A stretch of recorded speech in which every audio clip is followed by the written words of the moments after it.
খুব নামাজি কালামি হিসাবে সবার কাছে পরিচিত ছিল। কি হিসাবে পরিচিত ছিল? নামাজি। অনেক বেশি নামাজ পড়তো, 5 ওয়াক্ত তো বটেই, নফল সুন্নত সব নামাজ পড়তো, নামাজি মানুষ হিসেবে পরিচিত ছিল। শুধু তাই নয়, সে অনেক রোজা রাখতো। রমজানের রোজা তো রাখতোই, এর মানে হলো সুন্নত নফল আর বহু রোজা রাখতো। সে খুব রোজাদার মানুষ হিসেবে প্রসিদ্ধ ছিল। আরো শুনেন, শুধু এখানেই ক্ষান্ত নয়, লোকটা অনেক সাদাকা করত, প্রচুর 2 হাতে দান করত মানুষকে। ভাইরা আমার, প্রচুর পরিমাণ নামাজ, প্রচুর পরিমাণ রোজা, অনেক বেশি দান সাদাকা করত একটা মানুষ।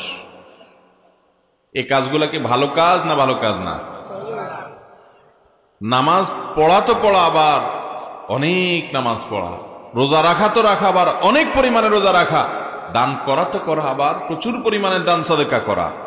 এটা কি ভালো মানুষের লক্ষণ না খারাপ মানুষের লক্ষণ?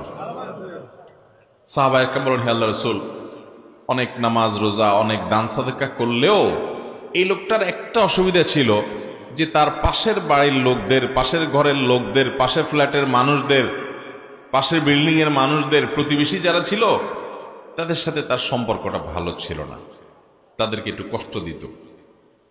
এই একটা সমস্যা ছিল। এখন এই লোকটার কি হবে?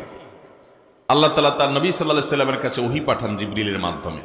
এই লোকটার পরিণতি কোথায়, তার ঠিকানা কোথায়, এটা আল্লাহ তাআলা নবী সাল্লাল্লাহু আলাইহি ওয়াসাল্লামকে জানিয়ে দিয়েছেন। তিনি বলেছেন, তোমরা যে লোকটাকে বলতেছো অনেক নামাজি, অনেক রোজাদার, লোকটা অনেক দান সাদাকা করে, অথচ সে প্রতিবেশীকে কষ্ট দেয়, শুনে রাখো আল্লাহর ফয়সালা হয়েছে তার ব্যাপারে, সে জাহান্নামী।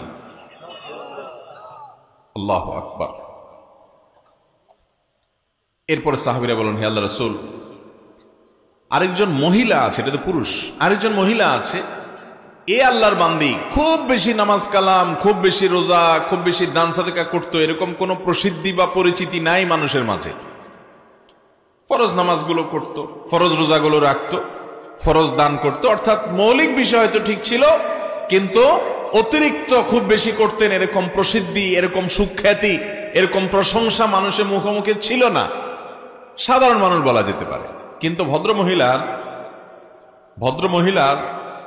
একটা দিক ছিল যে তার আশেপাশে প্রতিবেশীর লোকেরা সবাই তার উপরে সন্তুষ্ট ছিল, সবার সাথে তার সুসম্পর্ক ছিল, কারোর সাথে সম্পর্ক সে খারাপ করতো না, কাউকে সে কষ্ট দিত না, এই জিনিসটা তার ছিল। নবী করিম সাল্লাল্লাহু আলাইহি সাল্লাম আল্লাহর কাছ থেকে প্রাপ্ত ওহীর আলোকে বললেন, তোমরা যে ভদ্র মহিলার কথা বলছিলে, যে খুব বেশি নামাজ রোজা করে নাই, খুব বেশি দান সাদাকা করে নাই, কিন্তু প্রতিবেশীর অধিকার সে পাই পাই করে আদায় করছে, কখনো প্রতিবেশীকে কষ্ট দেয় নাই, জ্বালা যন্ত্রণা দেয় নাই, এই ভদ্র